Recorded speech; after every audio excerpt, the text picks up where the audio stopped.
Howdy. Yo, what's up? Howdy, Graybeard. I know, right? Dang, son. See, I've been getting mine faded up so we can get that gray out because I get it in the same spot. Yeah. Is See, that I'm shaving it all off today. It's all going away today. why you got to get back to Get the work? last hurrah.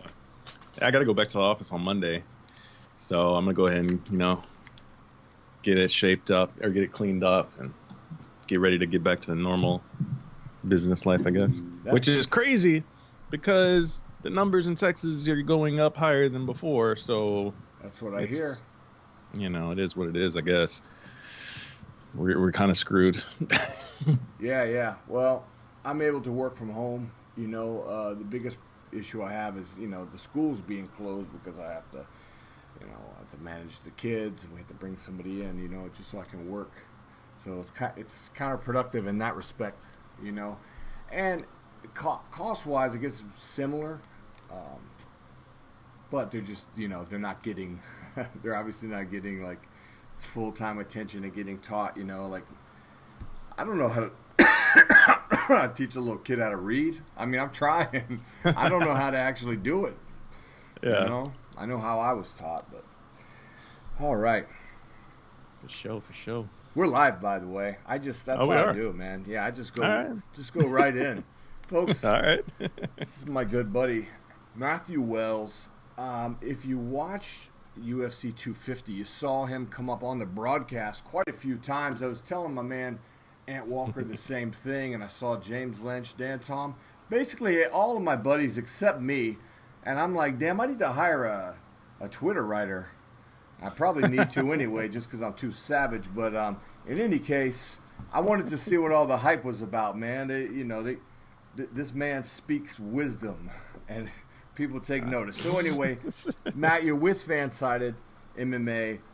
We know each other from MMA Latest news originally. Hey, by the way, I don't know if you saw, I extended the little olive branch to them sort of on Instagram because I noticed I actually still have an MMA Latest sticker on my lens cap of my camera. And I was at the weigh-ins on Friday, and I set it down. I was like, oh, that's pretty cool. I took a picture of it, posted it on Instagram, and I, tagged MMA Latest, and I just said, hey, it was sincere, I said I wanted to send a shout-out to all my, all my friends and colleagues from MMA Latest, past and present. Mm-hmm. I got nothing. Man, I don't know, man. Listen, dude. I don't know why they got to be so bitter because I'll tell you, they're putting out a good quality product for the first time in a long time. I mean, it took a while for them to kind of rebuild, and that's what we talked about doing. But in the meantime, I found an opportunity where I'm at. I'm very happy. You did as well. You got the Slip and Dip podcast. Damn, that was quite the introduction. Let me let this man speak. I appreciate it, man. I appreciate it. Yeah, man. Whole MMA Latest thing is weird. It's a weird one. I don't understand. I mean, like that's the whole reason why I ended up leaving because the two people that were, they're longer than me, like they would just completely disappear. And I mean, good for them if they've got it back on track or whatever. But yeah, they did us wrong, man. All that work we put in, they erased from the site when they quote unquote relaunched. So, when I saw that they did that, I was like, yeah. I'm cool with not communicating with you guys. No love lost, right? Yeah, so it is what it is. I try not to think about it too much too. Yeah, and I'm confrontational, so I'm bringing it up. But hey, I feel bad too because I lost some good stuff as well, and then you also had some people that came on board and they just kind of rat fucked all the contacts in the Rolodex and split, which was, I know from experience because I have my own brand, MMA Soldier, and you're building from the ground up. That is not easy to do at all, and especially when it comes to networking and building those contacts organically. And then just to have somebody go in there and just take it all like it's a free for all. But anyway. Yeah. So yeah, that's my thoughts on that. I'm not. I mean, we could. Yeah. I'm not trying to. I was just gonna say we have so many stories to that. So many stories we could go off on people doing crazy shit. And it was just an aside, really. I'm not trying to throw shade on MMA Latest. But for sure. As you know, I don't pull no punches neither, man. When it comes to, the way that people interact with me. So straight up, like like I said, ain't no bad blood on my end, but damn, like, you know, I mean, you got a dude in Las Vegas that could probably actually hook y'all up with some nice content, you know? Right. And I don't even know why you, yeah, you know, we got to act like there was never a relationship or a friendship. But anyway, hey, good on them, bro. I'm out here in the front lines, in the trenches, doing the damn thing, and it, you know, it's going well. It's weird. It's definitely fucking weird because you got this whole COVID thing, and let's talk about that, man. We got 2 fights in a row happen. Third one, turn around a week later, we got another one coming up already. We'll get to that. But look, this last week, it was quite an experience. There's so much to unpack. I want to just kind of keep this focused on a few things. So speaking of your Twitter feed on Fight Night, I did happen to notice you had one of the more profound sort of responses to Dana White's non-answer when the reporter asked him if he had anything at all to say about anything. Pick your poison. I mean, you know, it could be police brutality, civil unrest, George Floyd, Colin Kaepernick. The floor is yours. Well, first of all, paraphrase what you said, and then kind of tell me what your thoughts were, your reaction to what he said, and then I'll give you my thoughts, I guess. I believe the tweet was, I forget exactly how I tweeted it out, but it was essentially, you know, to paraphrase, it was essentially Dana White gets asked about the protests going on and everything, and all of a sudden he can't understand English. Like after sitting there for 30 minutes, it's like, and you know, there's times when we get that one or two reporters that gets the mic and they don't speak English very well, or they don't phrase their question very well. That was not the case here. The question was laid out quite perfectly. Other leagues are paying attention to the protests. They're sending messages. Did the UFC plan on putting out a statement about the protests? And then all of a sudden, Dana White, he was like, his mind just went full confusion. Yeah, that's what I said. His mind exploded with confusion at that question. It's not surprising considering who we know that Dana White supports politically. And if you've seen any of that person's tweets today, for example, just mind-blowing stuff coming on that dude's Twitter feed today. But it wasn't surprising because considering one thing, I said this earlier in the evening as well, on Fight Night. The week prior, the UFC put out that picture of George Floyd at the beginning of the main card. Mm-hmm. You're like, you know, rest in peace, George Floyd, just a still image. And this week, someone said something about them not doing anything, and I was like, they put out the picture of George Floyd last week. I fully did not expect them to do anything this week. Meanwhile, you see all other sort of corporations putting out statements, putting out images, putting out graphics. You log on to Call of Duty Warzone, they got the bam right there, Black Lives Matter. Every time you try to go join a game, when you log into the game, all these companies are doing more. And yes, while that can be considered pandering by some, mm-hmm. It's still acknowledging the entire world is recognizing there's a movement going on. Dana White's out there touting, we're the only sport going on. You're also the only sport not acknowledging this thing that's happening right now, outside of putting the still image up last week. But again, it goes back to the political ties. We're talking about an organization that created a documentary on Donald Trump for literally no reason whatsoever, and put it on Fight Pass. Like, what was the point of this? Other than Donald and Dana are friends. Like, y'all just made this whole documentary about it. I never watched the thing. I saw the trailer and I was like, I'm disgusted. Yeah. Why does this exist? Well, they also had that little video where, you know, that led up to that first fight in Jacksonville with the president out in front of the White House, I believe. And he gave a little speech about, you know, congratulations, Dana White and the UFC and this and that. And I was telling some guys, actually, I'll probably refer back to this because I'm fresh off a nice conversation with the boys from Body Lock, Jay Petrie, Ben Duffy, and Ant Walker last night. So some of this stuff we're going to carry over. Yeah, now, what was I going to say? the Donald Trump video, not the one you're talking about, but the one where he introduced the card. They actually sent that out. They blasted that out to the media, and normally you only get occasionally you get press releases. But I don't know about you, but if I don't have credentials for the event that week, I don't get all those updates and all that stuff, which would be nice. Bellator sends that stuff out, regardless if you're there or not. But my point is, I've never seen the UFC send a video like that, like a package that's part of their broadcast, especially when you're not credentialed for the event that's being shown. It was just like, hey, check this out. It's done, which would, and I mean, it's cool. I mean, it's the president. That part is cool.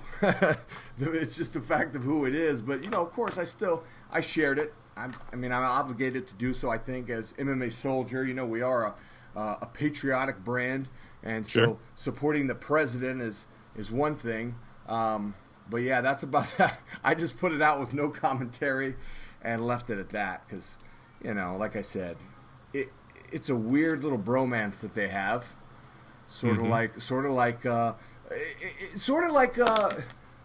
Donald Trump's bromance with Vladimir Putin, because you got to go, wait a minute. Now, I can kind of understand, certain things that you do and certain behaviors that you have. I'm looking at Dana White, but it's like, I can't understand your association with that guy. It's like, you're the bully in this schoolyard. He's the bully in the bigger schoolyard. So is it, do y'all just get along because you agree? So I don't think they agree so much politically, because as I was telling the guys last night, Dana White is generally not a very political guy. I think it's just a matter of that he's friends with the guy, and he said as much, and he's like, well, it doesn't matter who you support, half the people are going to fucking hate you.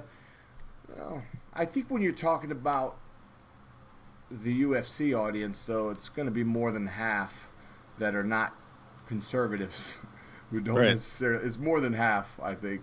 Especially when you get on the media side of things. And that's where you hear the most chatter, right? Because we're the ones with the biggest voices, the biggest platforms. Definitely. Yeah, it's one of those things, man. It's like you were saying with Dana when he says, he's not political. But when you support a guy like Trump openly and you get called out on it and then turn around and get angry for getting called out on it, that's just like you're missing part of the puzzle there. Like, you're the guy who spoke at the RNC. You're the guy who got on that stage. You're the guy who's so attached to the UFC brand that you're in trailers for fights. Like, his face showed up on the Tony Ferguson, fight trailer that showed on ESPN. Like, why is Dana White even in this promo trailer? Why? That's how closely you are to it. You're attached to your brand. So when you do things like go get on that RNC stage, people are going to tie the entire UFC to Donald Trump. And then when you guys go out there and put out the documentary, and then put out the, hey, here's the president introducing the fight card, sort of things. I mean, it's all intertwined, man, and it can't be ignored when you get called out on it. So it's just one of those things that's kind of, come on, just own it. Yeah, just own it. Sure. Yeah, just kind of. I was literally a couple minutes late calling you because I was watching an exchange with I don't know the show. I don't watch those shows. First Take, I think Max Kellerman, and I don't know the other gentleman's name, but yes. What's the guy's name? Foxworth. Foxworth. Yeah, Foxworth. I saw that clip. I retweeted it a second ago too. Oh my God! I mean, he got in Dana on that one. I love it, and the labor. Yeah, and Dana said those exact words at either the scrum we did with him or post-fight, or maybe both, actually, because, just staying on the Dana White subject, he's taken a lot of heat rounds, and what we're talking about, of course, is the fighter pay. You have guys like John Jones, who has had a lengthy, Twitter thread that's been ongoing for about a week now, where he just, every tweet is just a subtweet directed at Dana White, where he's very unhappy about his pay situation. Jorge Masvidal is the same, although I suspect he is not the one who's actually writing those tweets, because he claims that he doesn't even run his social media, and there ain't no way that motherfucker is that articulate. I love George Masvidal, but goddamn, you see him on Joe Rogan, like, look, yes, every other city, you know what I mean? So he's not writing those tweets. So maybe his manager is pissing in his ear, but Dana makes a fair point in so much as he says, look, these guys signed a deal less than a year ago. I mean, if you weren't happy about the deal at the time, like, you don't get to, like, I mean, that's the way contracts work. I mean, I'm a grown-ass man. A contract's a contract. That doesn't mean that you can't get suckered into a fucked up contract, though. Absolutely. And when 100%. we're talking about fighters, and like I said, no offense, but, you know, a lot of these people I respect, and a lot of them I'm friends with. And some of them are highly intelligent, but let's be honest. A lot of them are fucking meatheads. Let's just be real. And most of them are not business savvy at all. And I actually feel bad for them in that regard, because sometimes I see these kids, and especially the ones that are, you know, getting signed to Contender Series, and they, you know, they're glowing like they've just won the lottery, and they don't realize that you actually didn't win the lottery. In fact, I'm a goddamn broadcast journalist. I teach a little bit of college at a major university. And I'm in the military. And guess what? I'm middle class. And you fighters who are getting in and thinking that you just won the lottery, it's gonna take you 4 or 5 years before you're even making the kind of money I have in my household. Right. And that's kind of exactly. That's depressing, because you're a professional athlete, and it just shouldn't be that way. For sure, especially being on the big, quote unquote, the biggest stage around, right? When you have guys, you hear all the time. Well, you don't hear all the time because they try to suppress this stuff, but fighters on the undercards, early prelims, you know, the fight pass prelims, these Contender Series guys, a lot of times these guys are not profiting after the fights. They're barely coming out ahead when they consider out their travel expenses, paying out their coaches, all that kind of stuff like that. Sometimes these guys are not profiting, and it's like, you're under the biggest brand in the world. You're coming out negative after you fight. That should never happen. And when you see, never happen. And when you see how much money that they're worth, and how much they're willing to spend on things that are trivial, in my opinion. I mean, like, for example, you know, when they got rid of Mike Goldberg, and this is confirmed by Chael Sonnen on his podcast, and I've talked to him about it a few years ago, but they were trying to acquire Jim Rome. Are you freaking kidding me? Yeah. The money that you would have to spend on that guy, and he's not even an MMA guy. No, thank you. Keep him. All right. Well, I mean, they did. So we got the poor man Joe Rogan and Jimmy Smith for a little bit. Poor guy. Yeah. He got fired with the quickness. Hold on a second, man. The little Edgars are trying to break down the fucking door. Let me push these savages back real quick, man. All right. No problem. No problem.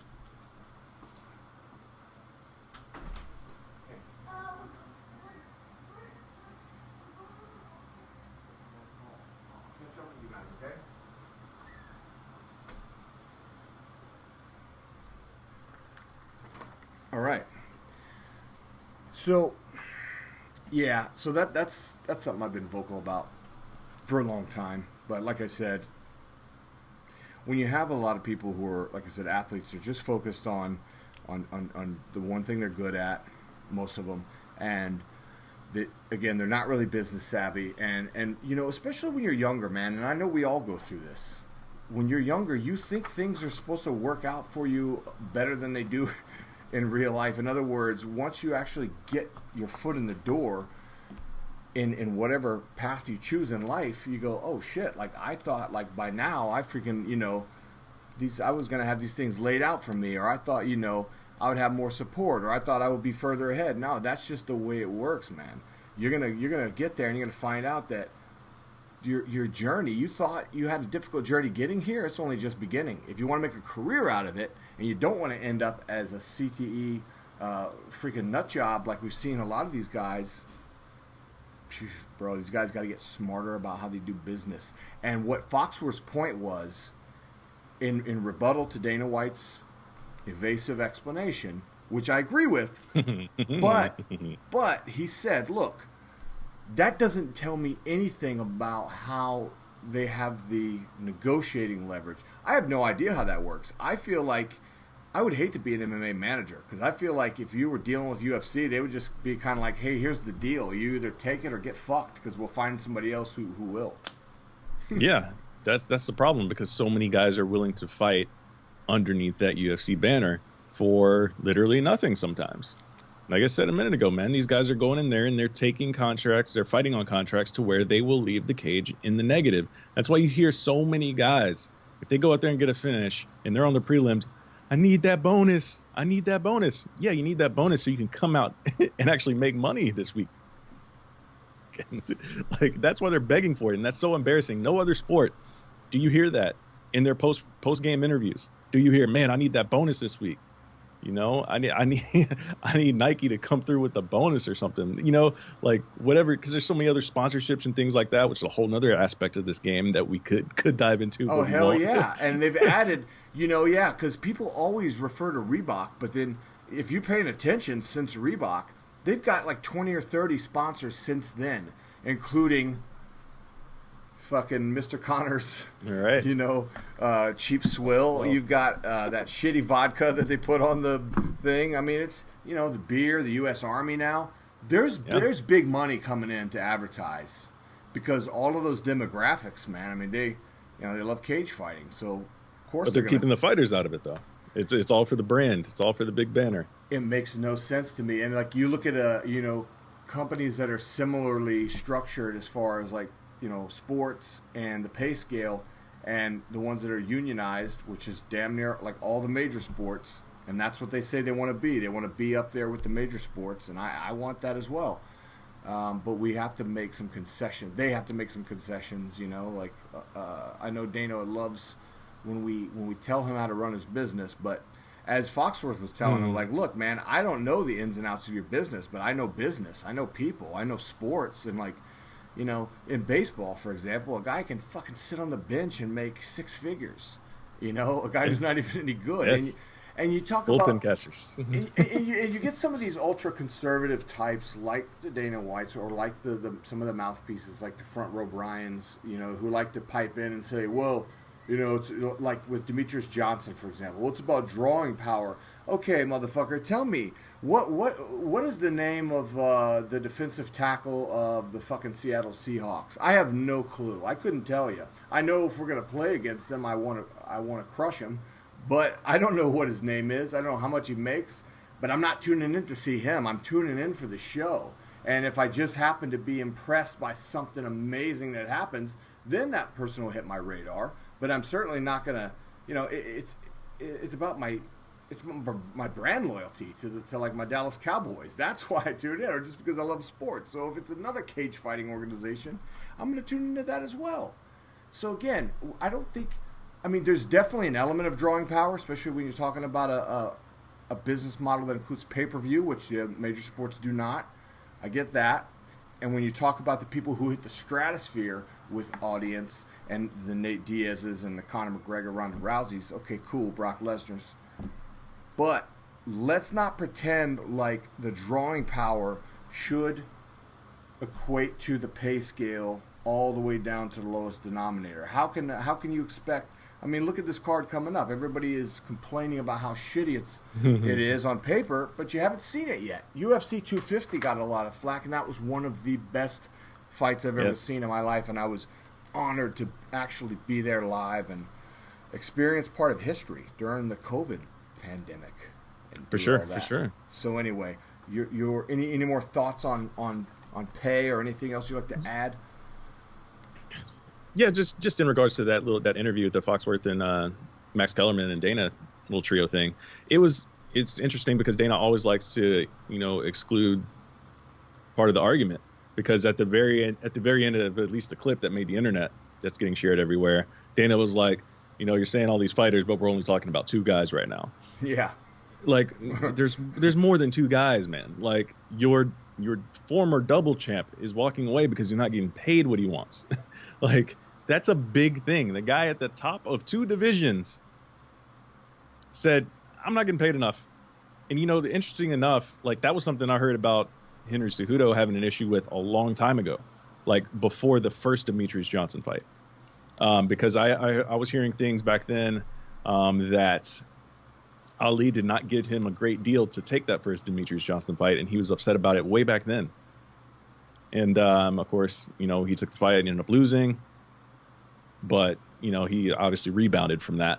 But that just goes to show you, like, guys at the top of the game, like you said, unless if you're a Conor McGregor who just transcends everything, like, there's issues with pay, man. It's not just two guys. It's so far from just two guys.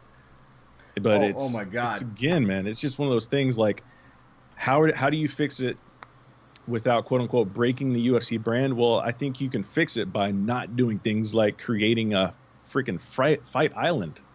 It's so all the way in Abu Dhabi. Did you see the picture too? I mean, it's like that shit is no more an island than fucking Staten Island. I mean, there's like literally like this much carved out, waterway like around it, like it's all man-made. Exactly.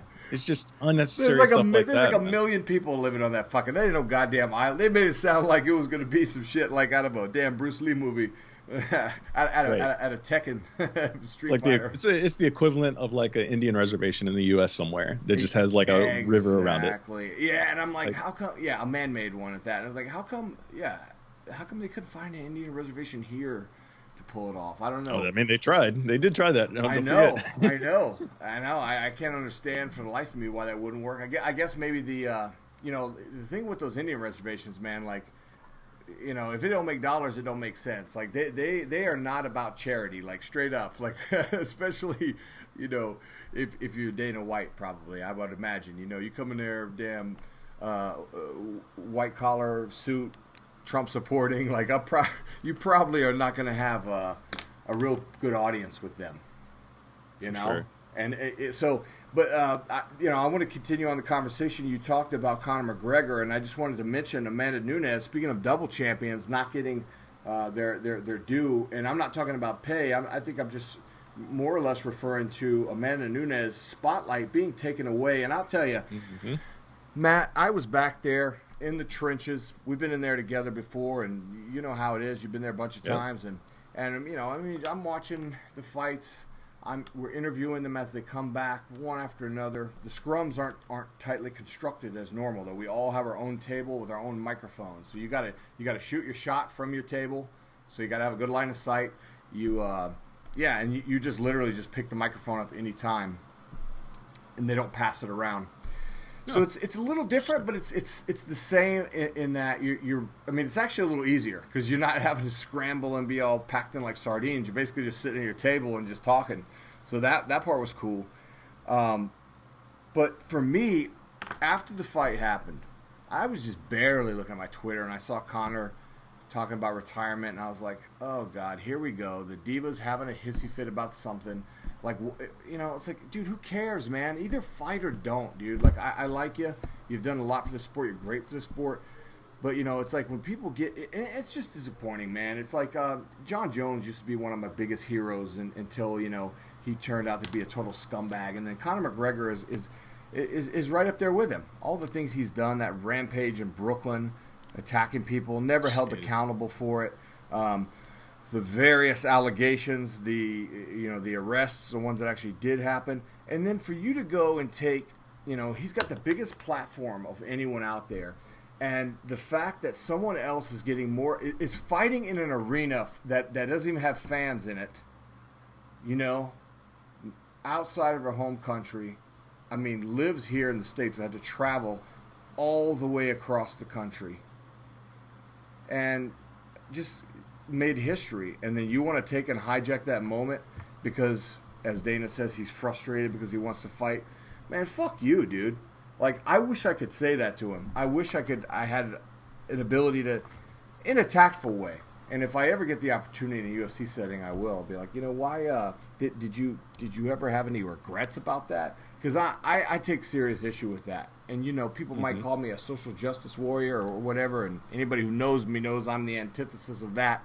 However, man, I'm just about treating people right. And the fact that I woke up the next day and saw Conor McGregor trending on mainstream Twitter and on my ESPN and all my news feeds, Conor McGregor's being talked about.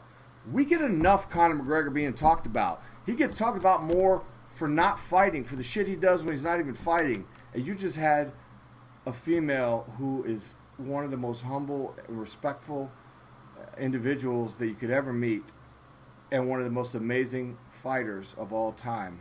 The best females to ever do it. That's my piece. I was pissed off about that. Anything else you want to add to Conor McGregor trying to steal that thunder? I mean, that's what he did, man. He completely stole the thunder. There's literally no reason to send that tweet out right as the fights conclude. I mean, good on you for waiting till the fight's over, but sending it before that, like essentially before Amanda even finishes her first post-fight interview, you got that tweet out there.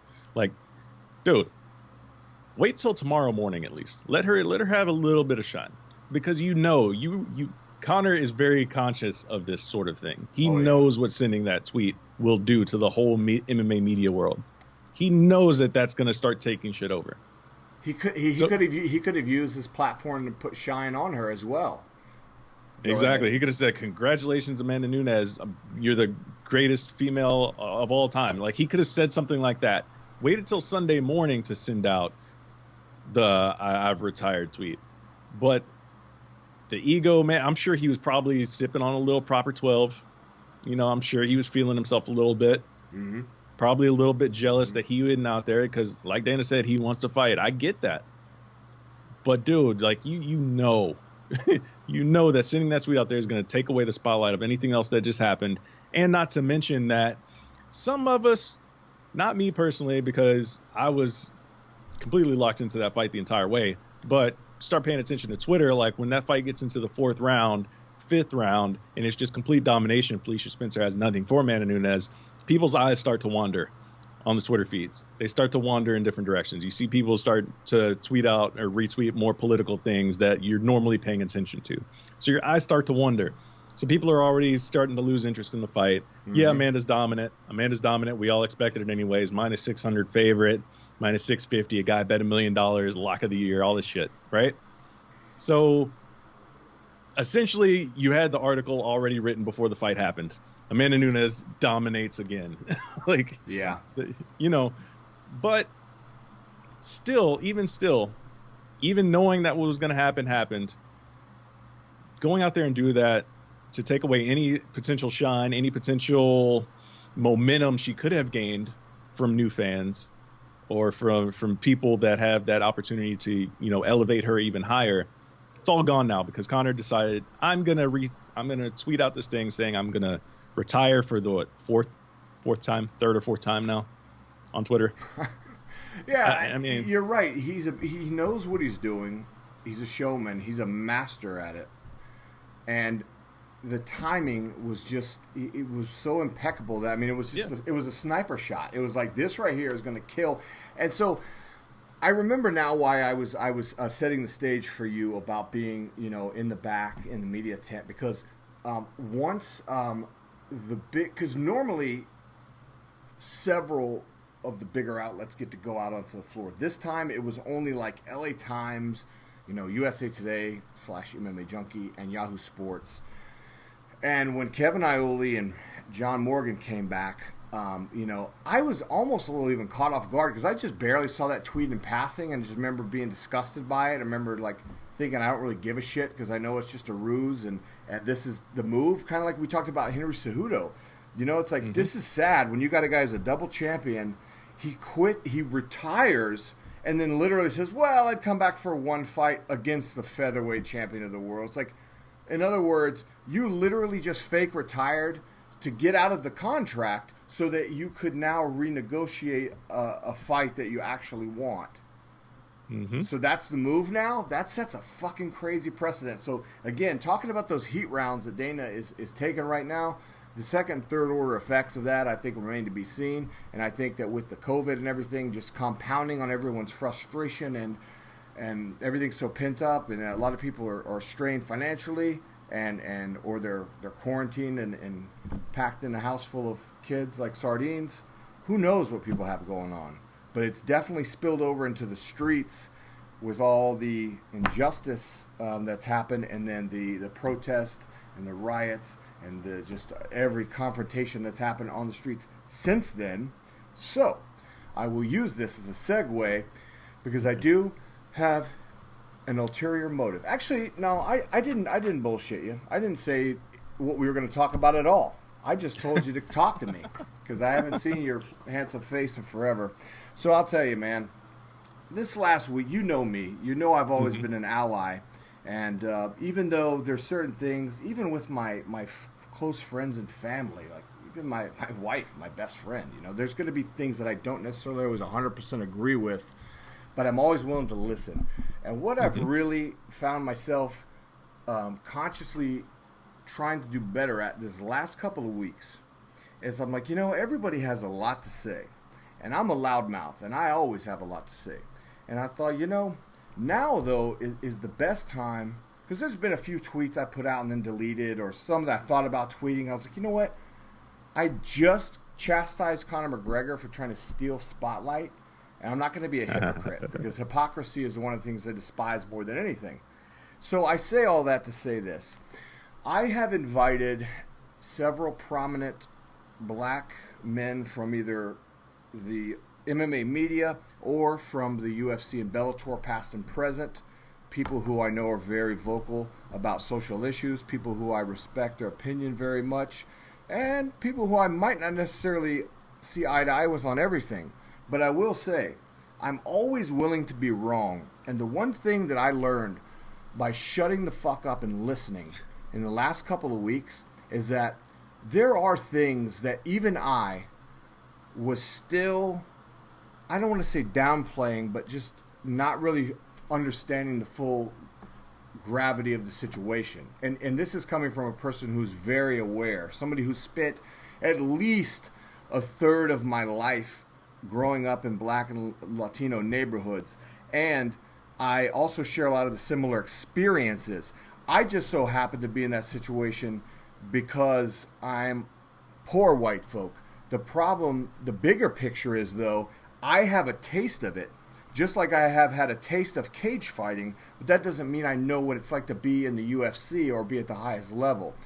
And by the same token, I know what it's like to be poor, on Section 8, on food stamps, living in the projects, free lunch.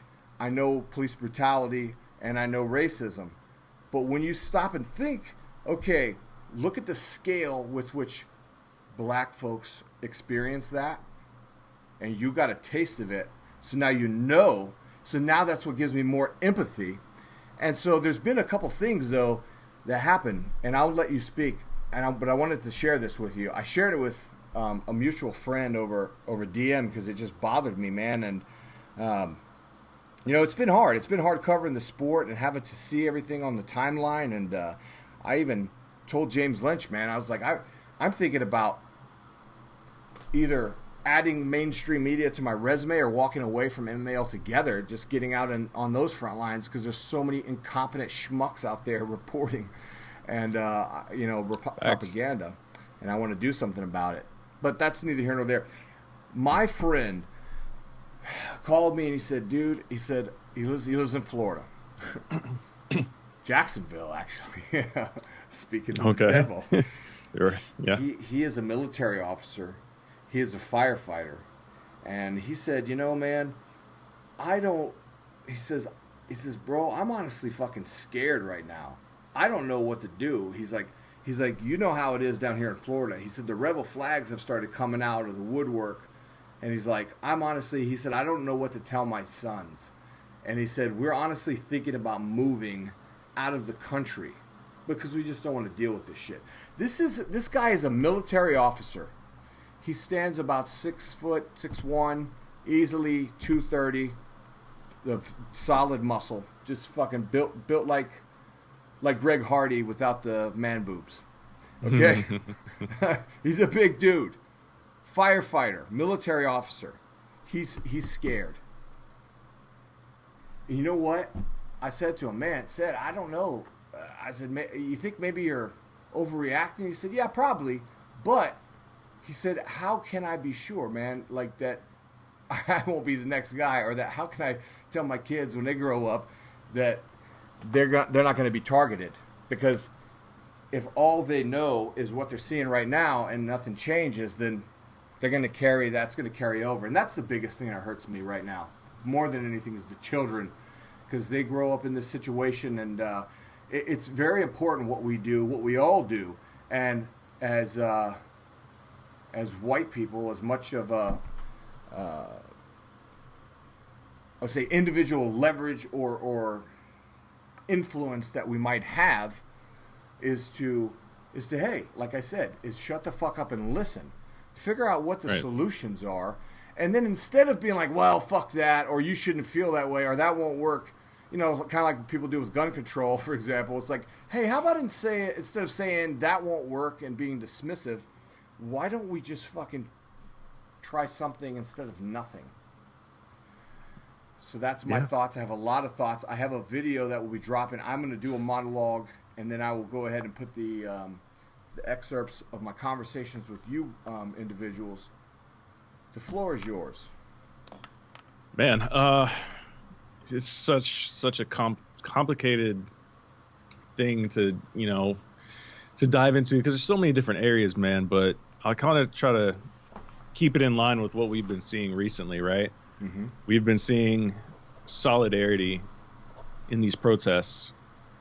We've seen so many different instances of peaceful protesting, and we've seen a lot of good things come out of it. But the thing that has been catching my eye a little bit is that because of one or two people or a handful of people at these protests that are in there throwing things, and they're breaking stuff, and they're rioting and they're tearing up stores, you really pay attention to how the media covers this stuff. And I'm not just talking about like a Fox News. I'm talking about all of the media, because I try to keep my eye on how all of mainstream media is covering things, right? Because really Twitter is probably the best news source out there, when you have videos on the ground from people that are, out there in these protests that are showing you literally everything that's happening, versus how the media takes what they find and what they put into their little segment on air at the nightly news. Like, how are they covering it? And you see, like, some of them are saying, violence is the main message that these people are trying to send. You have some of them saying Black Lives Matter is a terrorist organization, and all of this thing, and all these talking heads saying all of this stuff that's just so inaccurate, based on, I don't know if they're trying to fearmonger their viewers or what, but the message gets lost very, very easily in the shuffle, right? And the message that we're all trying to send out is, look, stop killing people. If you're in a position of authority, if you're a police officer, stop killing people, for one. Stop being racist. Like, I know that's like a very, very simple statement to make, but it's very, very complicated to solve, because you can't just walk up to someone and identify that they're racist just by looking at them, right? You have to know how that person thinks. You have to pay attention to their actions, their past, what they've done, and pay attention to how they move when they have a position of power. You can get someone that's been relatively calm or relatively quiet, so to speak, when it comes to like their past and their record, or maybe they don't even have a criminal record or whatever have you, but all of a sudden they get a police badge and you see a lot of discrimination. And that's kind of part of it too, right? To be a cop is very hard. Let me put that out there. It's very hard. It's a very hard job to do. But at the same time, you don't have to be so discriminatory. And I've seen a lot of examples of police from working a leadership position in a retail store, big box retail store, to where we would have to rely on police officers coming in to arrest people that were stealing from us, right? You see a lot of things from a loss prevention standpoint. You have to kind of identify potential threats to the inventory, right? When they walk in the door. Some folks are wearing it. Some folks are just wearing it when they walk through the door. That dude looks shady as fuck. I need to keep an eye on him. Sometimes you're right, sometimes you're not. Sometimes it's the clean cut dude that's in the polo, in the slacks, who's actually back there stealing stuff. I had that happen more times than I would like to think. So you can't just rely on appearance only when you're doing these sort of judgmental roles where you kind of have to prejudge people and kind of keep an eye on them based on how they look. And that's what we see in the police world, where so many times black people are given this label of being the quote unquote thug, or being the troublemaker, just because of the color of their skin. Whereas that could not be further from the truth a lot of times. Mm-hmm. Just because a person lives in a low income area and they have dark skin does not mean that they are out there committing crimes. These people are born into these situations, and a lot of these people just want to make it out of there, mm-hmm. or just go to work, provide for their family. Who cares if they're sitting on the block, sitting out on their front porch, having a conversation with their neighbors? That does not mean they're doing criminal activity. But when cops roll through, cops think that. And I know that, like you said, like you've been through all different walks of life, right? You've seen the low income areas to the high income areas. I have been there too, man. Like my grandparents grew up in a very low income area. I specifically and vividly remember the night where I was staying there and my cousin was staying there, and all of a sudden gunfire breaks out and bullets hit her door. She had, the tin, like the metal screen door on her back door. Bullets ricocheting off that door, sounding loud as fuck in the middle of the night, waking us both up. I remember me and my cousin had to wake up, get under the bed. Because my grandpa came in the room and was like, get under the bed. We go out there the next morning. You see the bullet laying right there on the patio door. Like, it's just stuff like that I witnessed growing up, right? So yes, there are some elements in these neighborhoods, but it's not everybody. And that's the problem, because we see so many incidents of racism. You see all of these videos of these guys, these police officers who are supposed to serve and protect. They're not serving and protecting whatsoever. They are putting people in a box, and they look for a reason to use excessive force. And a lot of times they're not even really looking. They're wanting to use that excessive force, right? I shared a video just yesterday or last night that came out, a video from Austin of a guy. It was another I can't breathe incident where they pulled the guy out of his car. They tried to wrestle his arms behind his back, and he tells them as soon as he gets him on the ground, I have congestive heart failure. I can't be laying on my chest like this on the ground with you trying to rip my arms out. Police do not pay attention, man. They do not care. And that's like the interesting thing, right? The police officers they have this tunnel vision. When they get into these altercations, their main goal is, I'm putting you in handcuffs no matter what. No matter what. I don't care what you're telling me right now. You could be telling me I'm dying. I literally cannot breathe, but I don't have you in handcuffs yet, so I'm ignoring everything you're telling me. But then once you're in those cuffs, once you're in the handcuffs, then they pay attention to how you look. Oh, wait, you can't breathe. And now I have to render first aid. So now I have to pay attention to literally every health issue to potentially save your life. So you ignore all of the health issues 2 seconds ago. Now that the cuffs are on, boom. Now I have to pay attention to all the health issues to try to save your life. There's a vast disconnect right there in that short period of time. And then you're also assuming that they are going to render competent first aid as well. So there's so many issues, man, that needs to be addressed, and police reform and all this kind of stuff. And I don't know the right way to do it, but clearly something needs to be addressed immediately. And right now, and that's what we're seeing from all these protests. We're seeing immediate change take place with different cities implementing different plans. We've got Dallas implementing the duty to intervene, which is something that should have been in place from day one. But we're seeing change just from all these protests in the past week. What happens if we keep doing this for a month? What happens? How much change can we impact? I wanted to invite you guys to have these difficult conversations, even if there's just one person that needs to hear what we say and it changes their outlook, or they just consider a different perspective, consider your perspective. And my hope is that, the Tommy Lahrens of the world actually listen to what we're saying. I'm not fluent in white boy, but I speak enough of it so I can break some of this shit down, because I can already hear the collective sighs of some people who would hear the words you say, go, he's just whatever. Before you do that, though, let me tell you what my man is trying to say here, because I can vouch for it. I agree. Cops, listen, man, if somebody fucking rapes a baby or beats an elderly woman to death or fucking, kills a kid, guess what? It happens all the time. First responders are the people that got to be there, and they got to deal with that, man. That's heavy shit. It's hardcore. We don't have a problem with that at all. We respect and appreciate what they do.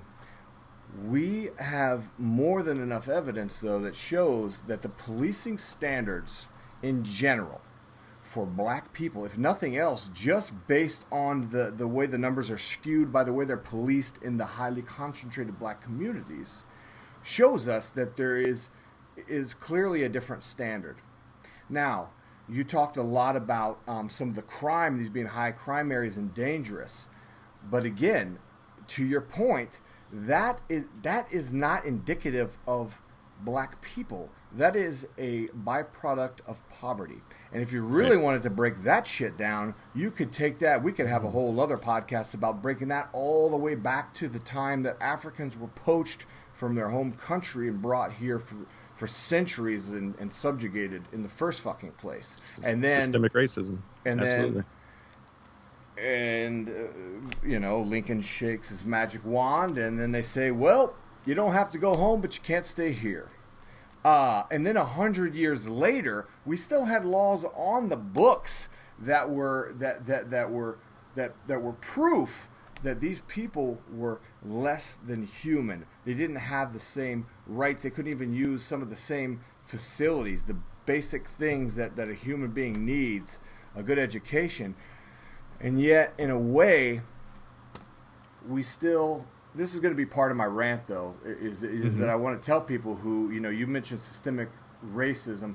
I prefer the term systemic inequality simply because a system itself can't be racist because it is run by humans, but in itself is intangible and inorganic. But therefore it can't think, it has no consciousness, but it is driven by people. So I get what you mean when you say that. In other words, I'll give you a little spoiler that I plan on talking about. You tell me if you don't see the problem.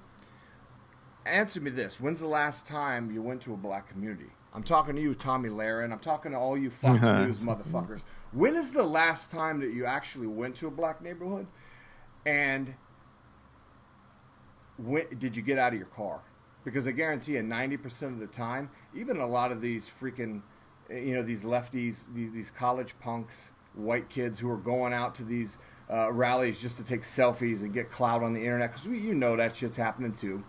I see y'all. Literally seen that. Yes. Oh, well, or the lady trying to pretend like she's fixing it. Yeah. I'm not for people getting fired, but when it comes to stuff like that, I mean, you're just being deceptive and a propagandist and a liar, and you just basically disrespected everybody who actually did something. So I see y'all people too, and what I'm trying to get at is this, man. Again, it's a byproduct of poverty. You go to a black community, these people live and work in buildings that should have been fucking demolished 50 or 100 years ago, some of them. And you're expecting them to just live in this forgotten part of society when basically our forefathers are the ones that tried to sweep this problem under the rug and pretend like they didn't cause it. Well, now that we have this big mess on our fucking hands, it's time that we stop lying to ourselves and say, hey, you know what? Everything is equal. Okay, this is very complicated. It's a complicated issue. Human issues are always complicated, and people try to frame them as false dichotomies, and I'm here to put a stop to that because I'm an anti-propagandist, and it's not that simple. It's not as simple as, where, like I said, like a Tommy Lahren would say, well, black people, this and that. First of all, it's insensitive when you say it in that tone, first of all. And the timing is insensitive whenever there's an issue like this, and then you want to turn around and instead grandstand about something political. And how about you just allow yourself to be wrong and be humbled and admit that, again, the majority of the black people in this country live in a community that you would never fucking live in. And furthermore, if you took all of them, let's just say we did a social experiment. You uprooted them all. You put them all in white neighborhoods. You put all the white people in those fucking neighborhoods. Well, guess what? I bet a lot of things would change. I bet you that the fucking cities and the counties and the states would be putting a lot more money into those rundown communities if white people lived in them. But they don't do that. They say that the black people have destroyed those communities with their crime and their gang violence. But was it the chicken or the egg? Because you put any disenfranchised, disaffected people into a community, and again, we could go on and on about this. I'm going to shut up. You go ahead. No, man, that's like kind of the tough thing about, societal issues, political issues, and bringing them into like a wide open, quote unquote, like debate sort of thing, because there's so many different examples you can recall. And that's part of the issue that I have. Like when it comes to like MMA and stuff, like I can recall a lot of shit, right? But when it comes to societal issues and political issues, there's so many things that I forget off the top of my head. They're like, bam, that would have been a great point to bring up right there when I go back and watch it later. So that's why like I don't shy away from political debates like and stuff like that. But when it comes to really driving home the point, there's things that I always forget to bring up in the moment. And I'm trying my best to not make that happen right here. But I will say, from the societal standpoint, like you were touching on, where people don't see how the other side lives, right? They don't see. And that's just one example. They're not seeing. They're not seeing how people in those communities are policed. They're not seeing how they live. Yeah, tying it into the police issue. Yeah. They don't see how the police treat them on a day-to-day basis. With impunity. And it takes outrage for people to get arrested for doing shit that was clearly criminal. Go ahead. 100%. I'm sorry. I'm very passionate about it. I agree with you, man. And it's one of those things where you can grow up in one neighborhood, right? I'm sure the children that grew up in the neighborhood or that are growing up in the neighborhood that I live in right now, when they see a police officer roll through, they'd be willing, hey, how you doing? Sort of thing, like wave, blah, blah, blah. If children like myself, when we saw cops roll through the neighborhood that I grew up in when I was real little, it was like the side eye sort of thing. It was like, don't draw too much attention to them. We don't want them coming over here and starting some shit. Yeah. Because we're just outside enjoying ourselves, having conversations, not doing anything illegal. But hey, the cops in this area, if they feel like it, they're going to come over and ruin your day. That sort of thing. So it depends on the neighborhoods that you grow up on. Your experiences are going to be vastly different. Your opinion of how police treat people are going to be vastly different. The point that you were getting at about shutting up and listening to people, because the experiences are so vastly different from one area to the next. And it could be one street over. It's vastly different. For example, I live maybe, 4 blocks away from one of the main highways here in DFW. On the other side of that highway, lower income area.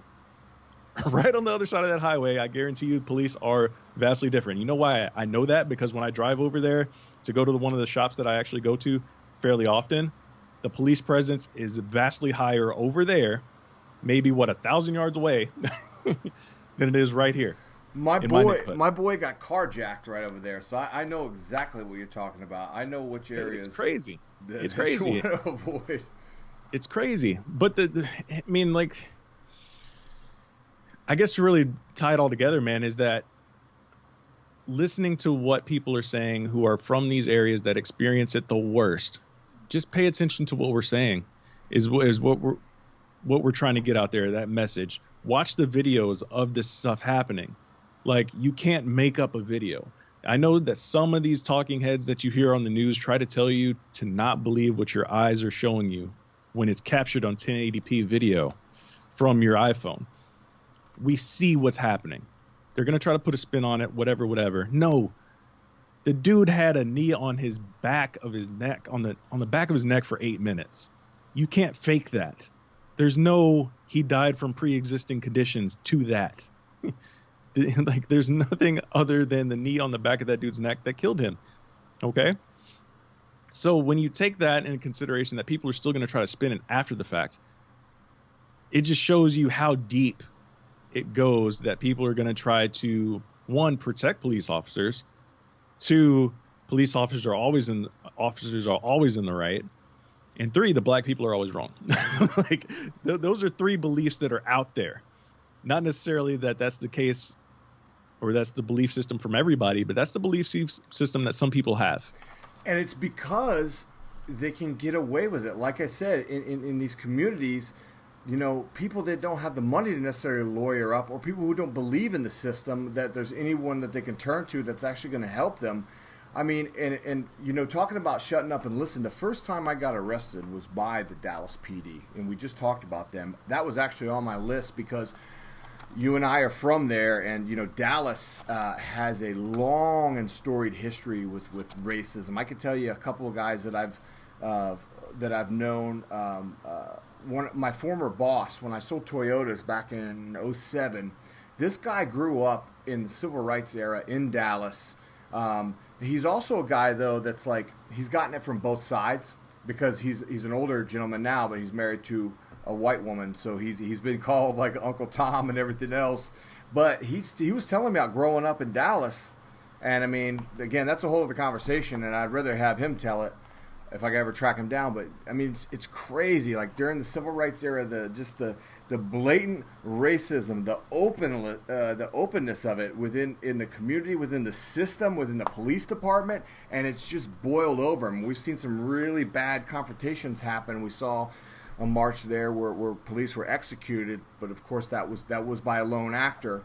You know, but that happened, and then it's been pretty crazy lately, and I expect nothing less. The first time I got arrested, though, I was brutalized, and I think I tweeted about it, and you commented or something. But yeah, man. And so, but when I got to jail, most of the guys in there are black, and there's nothing to do to pass the time but talk. And you know, just, you know, hearing some of the stories that these guys tell. There's nobody. This was before the social media days.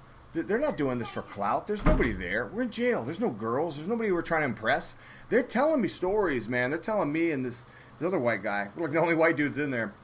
And they're telling stories about the way that they're policed in those communities. Like, they can literally walk down the street, be doing absolutely nothing, no probable cause, and they can get stripped down, butt naked, humiliated, and strip searched as a suspected drug dealer. And I'm like, dude, okay.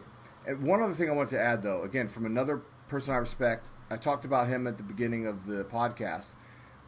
So a few months back, a year or so, I decided to say, you know what? I'm going to put my money where my mouth is, because I have a lot of opinions. And, you know, when I was younger, I was definitely more radical, and I was definitely, you know, I still listen to, you know, fuck the police on 11, you know, in my car. But, you know, I've also matured and grown a lot about the way I approach things and the way I see things. But bottom line up front, I said, you know what? I respect the Las Vegas Metro PD. When they had the shooting here, 13 of them lost their lives protecting the citizens. And unlike Dallas, this is a city that actually has a pretty good relationship with the community, because Vegas is a very everyone here is virtually a tourist, you know, so it's almost like customer service in a way. I'm sure that the Metro PD, like anyone, you know, not infallible. I'm sure they've had some missteps, but in general, they have a pretty good relationship with the community, and they're a pretty good police department. So, you know, I figured, rather than complaining, and you know, I'm still young enough, I think I could do it. Why not be part of the solution? So I applied. Surprising, I told them everything. I've been arrested 3 times. One is a drug charge, and another one is a felony gun charge. But those have been dismissed. So, but I was like, it's going to come up. So I'm going to tell them. I'm going to tell them everything. I'm going to take the written test. I did that. Passed it. PT test. I think there was like 150 people running. I was like the 5th, like the 3rd, 4th, or 5th guy to finish. Like, I'm 38 years old. I'm out here. And I'm like, bring it on. I could do this. I could do this job really well. And I want to do this job. I'd like to infiltrate and set an example. I know I'm going to come in there and I'm going to be this rookie and Boy Scout. I'm going to get bullied and people are going to make fun of me and shit. But, you know, who knows, man? So anyway, I did the written psych evals, about an 8-hour test, which is just a complete shit show, just brain damage, just typical shit. And then I had to do a face-to-face with a psychiatrist a few weeks later. I thought everything was fine, and then they just told me out of nowhere. And I suspect it's because of the medication that I'm on, because the Army says I have PTSD, and because I have a mood disorder, I have anger issues. But I'm like, even with all that, like, my military background and experience, I could still use that. And so when Cedric called me, I was very upset that I didn't get, this is a guy I told you about, he's a firefighter. He called me and said, you know what the problem is, Rodney? He said, they don't want guys like you. They do not want people who are interested in coming out there to police with compassion and build a relationship with the communities. Some police departments are, but in big cities, they're not about that. They don't care. They are about shoot first, ask questions later. Punch this guy in the mouth, put the perp on the ground, put your knee on his neck, get him in handcuffs. Hey, he's black, he's running, he must be doing something. Get him. That's what has to change, my friend. It's the climate, it's the culture. It's not just like, we talk about these few bad apples, and I've used this analogy. You can't, you have some people have an extreme opinion and say, well, they're all bad because they let No. It's not about letting people do anything. It's like, that's like me saying, if you're a parent, you're responsible for all shitty parents. I can't influence everybody and what they do. I can try, and I know there's good people that try. I know them personally.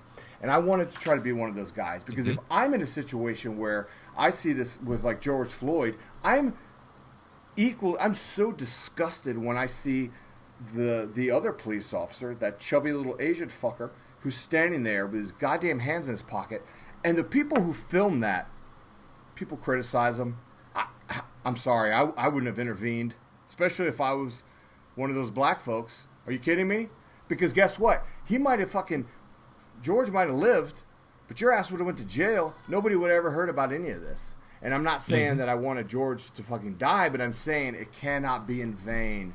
That was more than a mistaken identity. That was not... we've seen examples where it appears that a police officer targeted a black person, or they just had an irrational fear of black skin, which is a form of racism. It's definitely a form of bigotry and intolerance at best.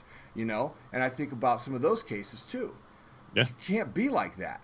You have to police with compassion first. Everything else will fall into place. Yeah, I get there's criminals and you have to get aggressive with them, but you don't have to approach every fucking person like that. And George Floyd died for $20 goddamn dollars, and there's no sense of escalation of force. And that is something that is drilled into us immensely as a soldier, because I can tell you this: you fucking kill somebody that you're not supposed to kill in a combat zone, oh, you bet your ass is going to be held accountable, because now you are representing the United States of America on the world stage. But for so long, the police haven't given a shit about somebody looking bad for them. They just figure, hey, fuck it, we're going to keep doing what we do because we're the police and nobody can stop us. I said a lot there, man, but I have a lot of things on my mind. It's so on point, because black skin, dark skin is not a threat. And that's the way a lot of these cops perceive it. So you're already put into this box before you have any vocal interaction with these people that they roll up on. They see a black man, wearing whatever. He could be wearing a suit, he could be wearing a torn up tee and some joggers, but they see the black skin first, so they're already going to treat you a certain way. And that's what is the biggest issue, because you're in a no-win situation a lot of times. I'll tell this one story that is my most egregious example of racism from a position of authority. Was when I went to Texas State. And we were, at the time I was dating a white girl, right? Dated all white girls in college. Well, Texas State, man, who can blame you? I mean, hey, that's just the way it worked out. It wasn't like I was just, specifically looking for that, but that's what happened. Okay. Anyways, so we had dinner at, one of the one of the halls, and we drove there because it's like one of those things. Hey, you can walk it or you can drive it to get there in 2 seconds. So we drove. Okay. Have our dinner, hop back in the car to go back to the dorm, and I get pulled over. Like, or going like 3 blocks, I get pulled over, and as soon as we get pulled over, it's me and my girlfriend at the time in the car. Get pulled over. Cop says, "You rolled through that stop sign back there." And I was like, I immediately said, "Okay, I didn't think I did, but okay." And I give him my license, registration, whatever. He comes back, get out of the car. Okay. Get back to the car. He tells me to stand by the trunk of the car, and proceeds to question me about the girl in the car. How do you know her? What's her name? How do you know her? What's her name? Oh, y'all are dating. How long have y'all been dating? Like, just a series of questions, right? Series of questions. What was it? Was it her ex-boyfriend? Because that would make more sense. No. That would make logical sense. He's asking you questions that are totally irrelevant to the situation. Right, exactly. So this is when I'm like, as he's asking me these questions, I'm starting to like put 2 and 2 together. So it's like, all right, like as he's starting to ask me these questions, I start to get agitated, right? And I'm like, wait a second. Let me calm down because I see what he's doing here. So I just answer all of his questions, and then he's like, stand right here and don't move. I'm like, okay. He walks up to the girl and starts asking her all of these series of questions. Are you kidnapped? Do you know him? Are you okay? Is your life in danger? Literally, these questions were asked her. Is there a missing white girl and there's like a black guy who's the suspect? Again, any of these things would honestly be a viable, reasoning. If there was a reason to think you had done anything. And so I'm just like dumbfounded at this point. I'm like, this dude is racist as fuck because he thinks that me being a black man can't date a fine white girl. I'm like, he asked the questions. I'll let him do it because I know if I pop off right now, he's going to try to get me in handcuffs. So I'm like, all right, I'm just going to stay chill. And you know me, like how I speak normally, I'm articulate. I speak with slang if I need to or whenever I want to when I'm with my boys. But like, hey, I can code switch. You're more articulate than I am. I code switch the hell out of it. And, I'm just there letting him go through his thing. I'm going to let him do his thing. I'm not going to start any drama right now. I just ate. I was feeling great. I was in a great mood. Now I'm pissed off. About to go get some pussy. I mean, and I just let the whole interaction play out. And then towards the end, I'm like, I kind of say, like, as he says, y'all have a good night, I'm like, interracial relationships are a thing. Roll up my window. And as we were driving off, and he did not give me a ticket for the stop, quote unquote, rolling through the stop sign. He just pulled me over because when we're going through campus at 5 miles per hour, you can obviously see who's in the vehicle. You can see both people. He saw a black man with a white girl and was like, you know what? This looks suspicious to me because I'm racist. Let me go start some shit. Yeah, there's no... Go ahead. No, I mean, like, that's a very mild example because one of my best friends, still to this day, has a more egregious example of police interactions in that area. And I can share the story with you on Facebook. He got beat up and left for dead, literally, like maybe not even 20 miles from where that happened. And it's just an egregious story. Like, the dude still has issues with his mouth and his jaw to this day because of what happened to him. Oh. And it's just all because he was a black man and just rolling through in his car. But I mean, I say all these things, man. Racism is a thing that exists in these police forces, and it has to be expunged. I don't know the best method of going about it, but I will say, again, to tie it all together, man, protesting works.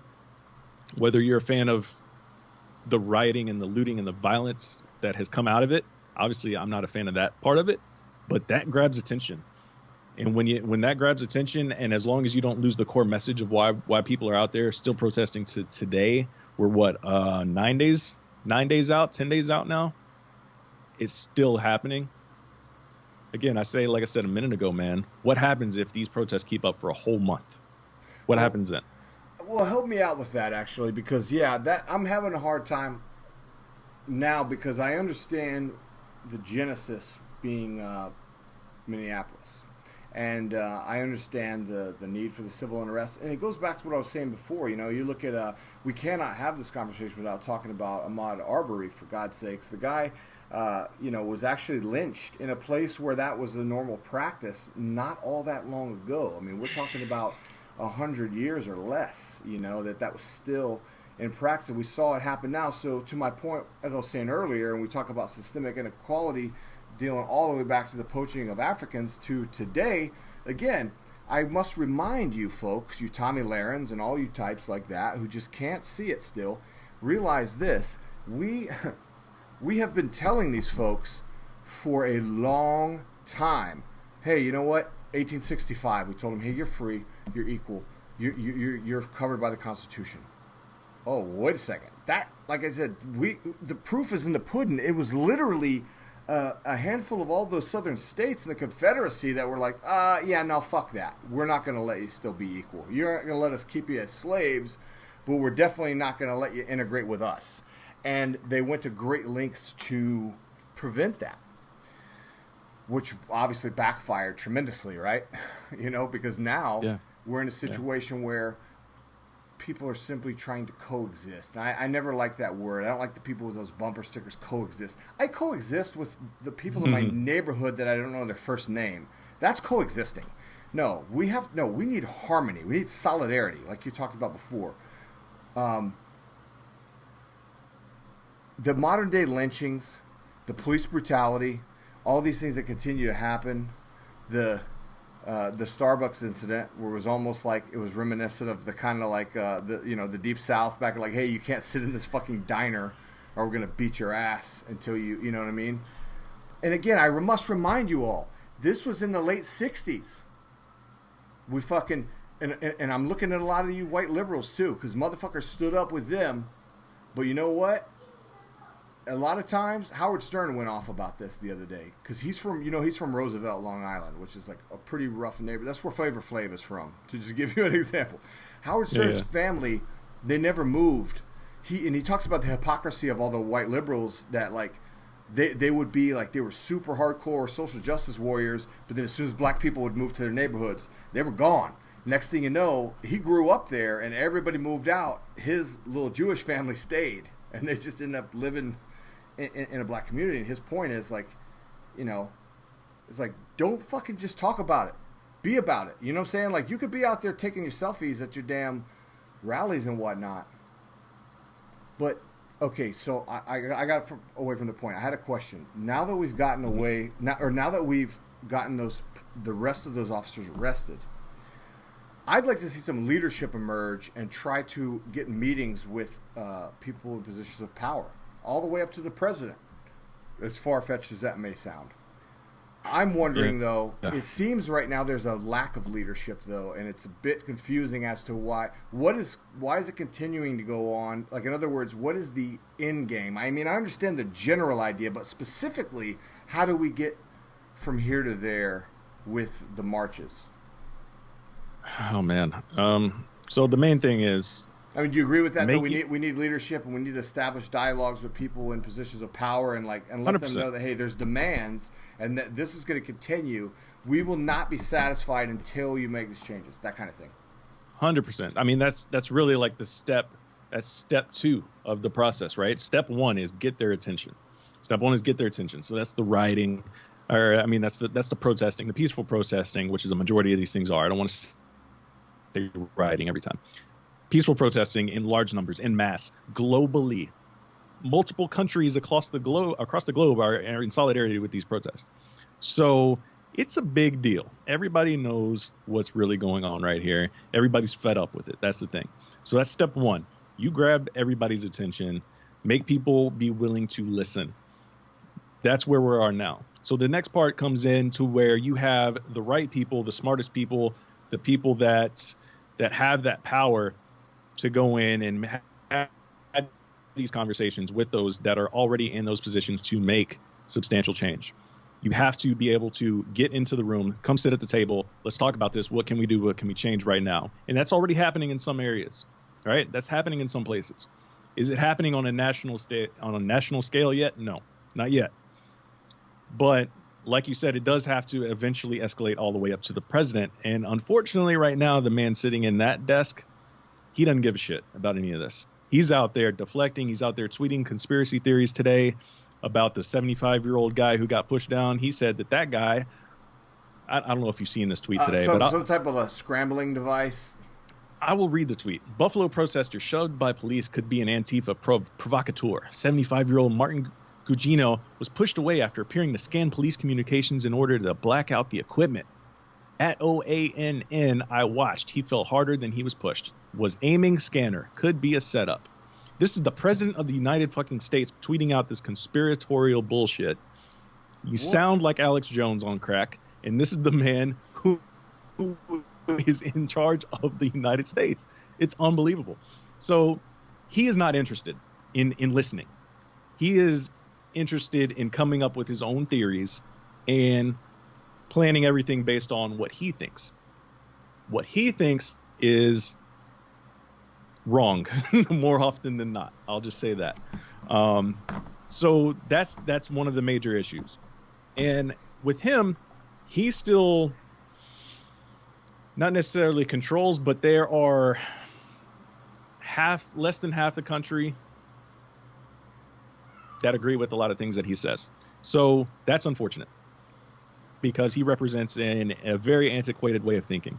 And we need someone who is going to listen to people that are out here experiencing the issues, that are going through the things day to day, like we've talked about over the past few minutes.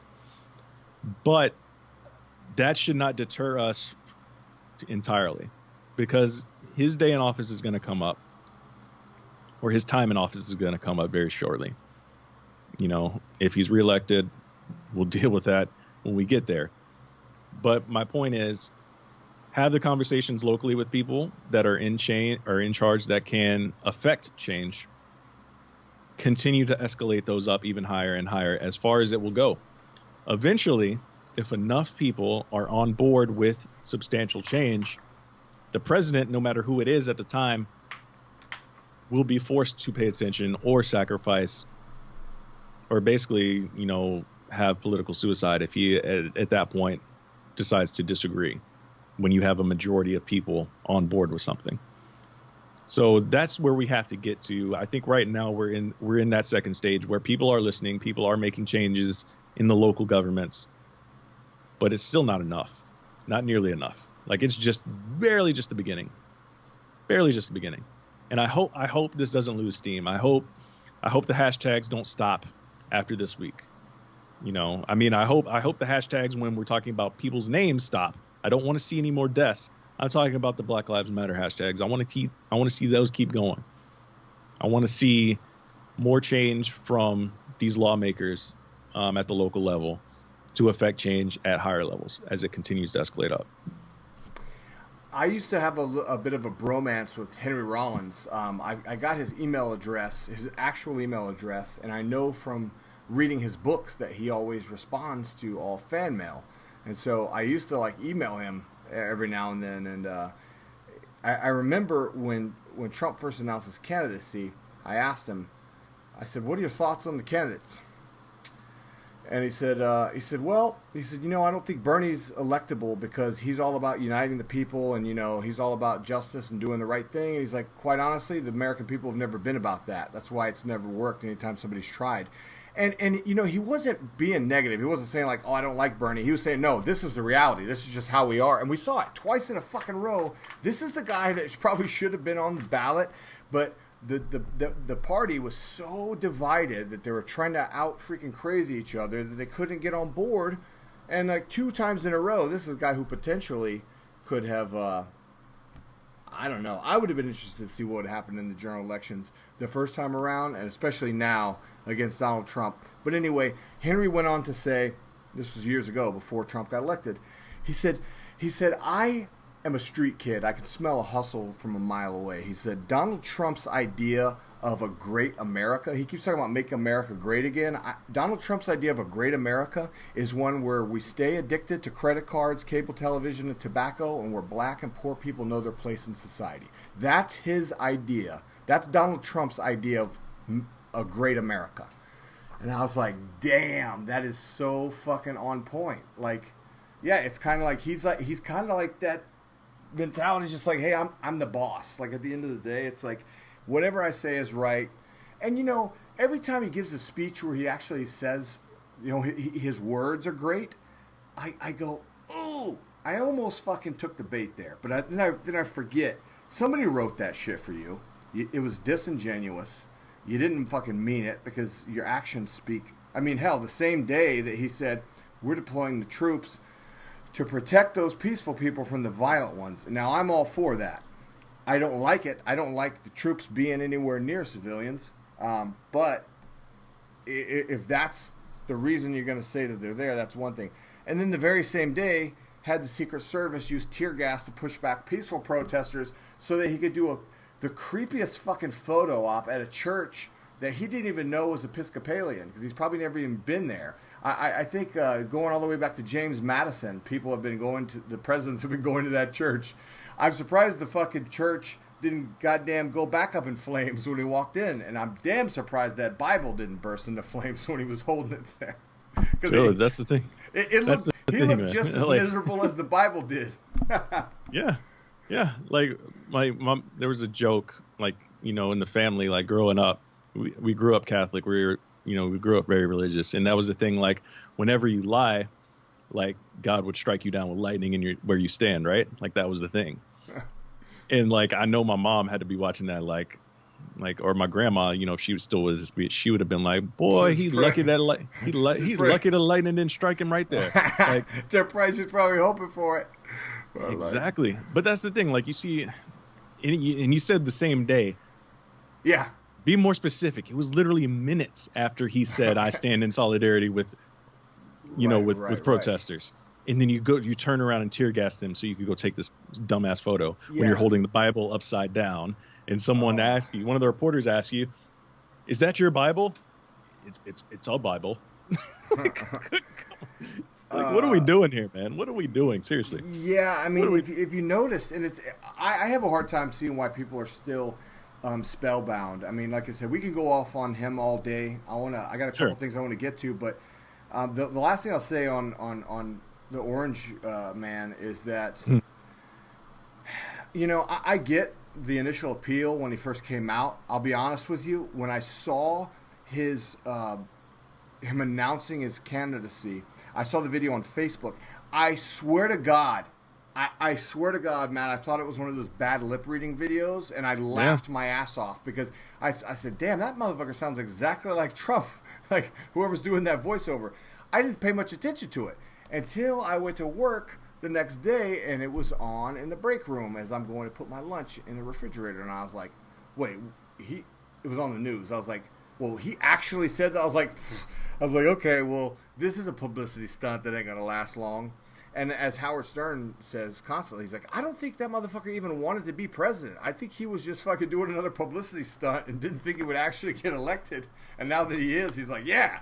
He's hyping himself on his own gimmick. He's like, yeah, I am. Because every speech he gives is the same thing. It's just a bunch of buzzwords. It's empty. He talks about how great and magnificent, and they're saying, who the fuck is they? Your fucking seals that just fucking that clap every time you fucking fart? Like, your yes men. And guess what?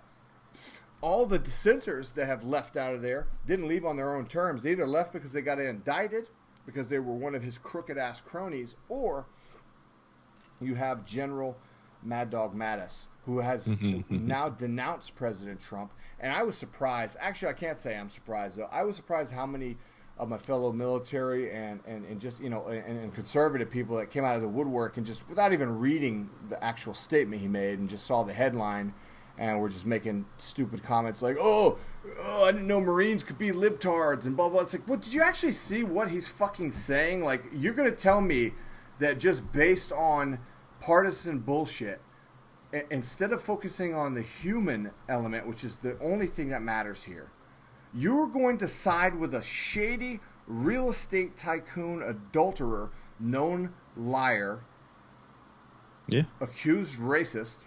I won't even go into that because that's a whole other podcast. But You're going to side with him versus a draft dodger versus a fucking war general from the Marine Corps who left President Trump's cabinet on his own terms, not because he was crooked and because he got fucking indicted during the investigations, not because he jumped on a grenade for President Trump doing all this illegal shit that his and their only defense. I mean, I just can't believe this is real life. It works. They just dismiss it by saying it's fake news. It's a witch hunt. He gets that traction going on Twitter, and next thing you know, it spills over into real life, and people actually. And I'm talking about people who are educated, and people. I can't speak too much on this as a military guy because he is the commander-in-chief, but I will say there's a lot of people, especially veterans, who could speak freely because they're not in anymore, that feel the way I do. That's like, hey, man, you know what?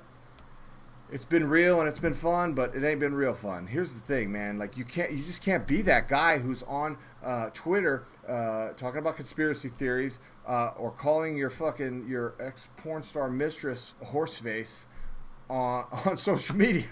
Like, that's the goddamn president of the United States. And I'm just giving you a couple examples. This is like one day in the life of him. Let him go on a Twitter rampage and start talking craziness. Let him get up on the microphone and go off script and start saying how he really feels. Well, the whole world is watching, and that includes our citizens in this country who expect a fair and just society that we've built and we've been cultivating and trying to maintain for several years. But people like that in a position of power, people like police chiefs, people like mayors, governors who feel the same way that he does, and they've been outed before in my lifetime, in your lifetime, Matt Wells. I mean, I've been listening to a lot of Rage Against the Machine lately. I posted a quote from Zach De La Rocca. You know, some of those that work forces are the same that burn crosses. Some of those that burn crosses are the same that hold office. I've seen them outed in my lifetime, literally. KKK members that were in Congress. So, you know, that's just what we know about. That's all I'm saying. It's mind blowing, man. It really is mind blowing. But like you were saying, you know, the way that he came into be, like he was speaking to a lot of people that felt that they were overlooked. So when you start talking their language, so to speak, and you start using every speech that the man has, he speaks in absolutes and it's delusions of grandeur and it's all sounds amazing and everything. And all the while, he's never giving you any specifics. Dave Chappelle called it the he's playing the greatest hits.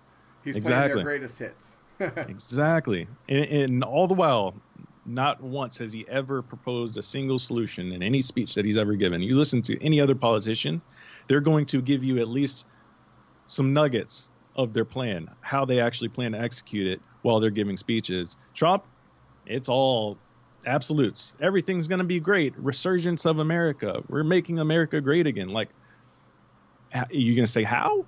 It's all empty. You can say how? No, it's all a show. It's a beautiful candy show. How? Well, you know, that was the thing that made me think he was unelectable initially. Was like, okay, I watched, you know, I tried to be a grown up and watched the Republican debates and I was like, man, you know, a lot of times the shit that he was saying on there would get misquoted, or I'm not one of these people that looks to pick everything he says and go, oh, that's fucked up. Some people do that, and you know, I don't believe that's fair. But again, everything was based on building this wall. And to me, I was just like, okay, that's where you kind of lose me, because I get what you're trying to do is you're trying to get all those maniacs to come out of the woodwork. The people who really don't like other people, you know, people of color being here and Mexicans being in this country.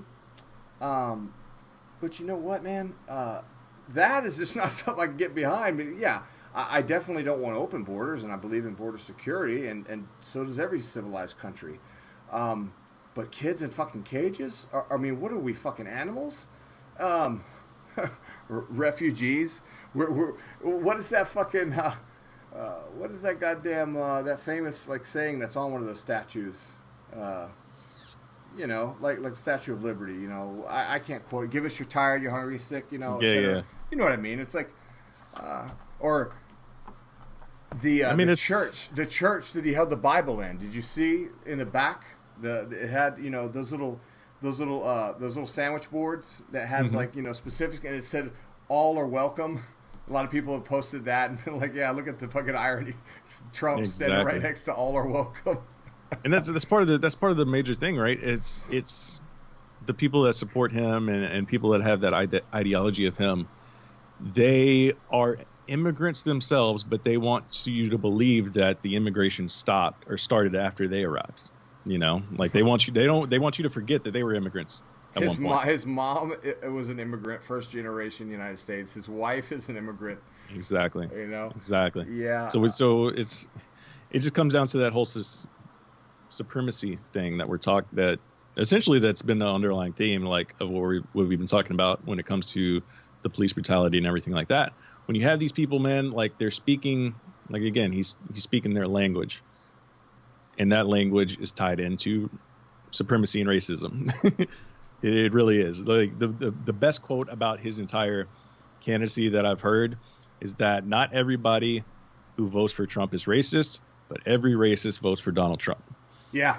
No, 100%. Yeah, no, like you said, they came out of the woodwork. And we saw it a lot with George Bush, too. It's like people who, I was working at Walmart in college, you know, people who are like living in trailer parks, you know, and it's like just because of their Christian values, they just feel this obligation. Remember when the Dixie Chicks fucking got like canceled by white people because they got up there and criticized George Bush? And meanwhile, they're like one of the most talented fucking groups out there. And my wife and I still love them. But it's like, dude, we're so fucking tied to our, and then they will be the first one to accuse black people or other people of color of aligning to identity politics. Well, I got news for you. I'm writing my master's thesis about the NRA and the propaganda that they use to manipulate people.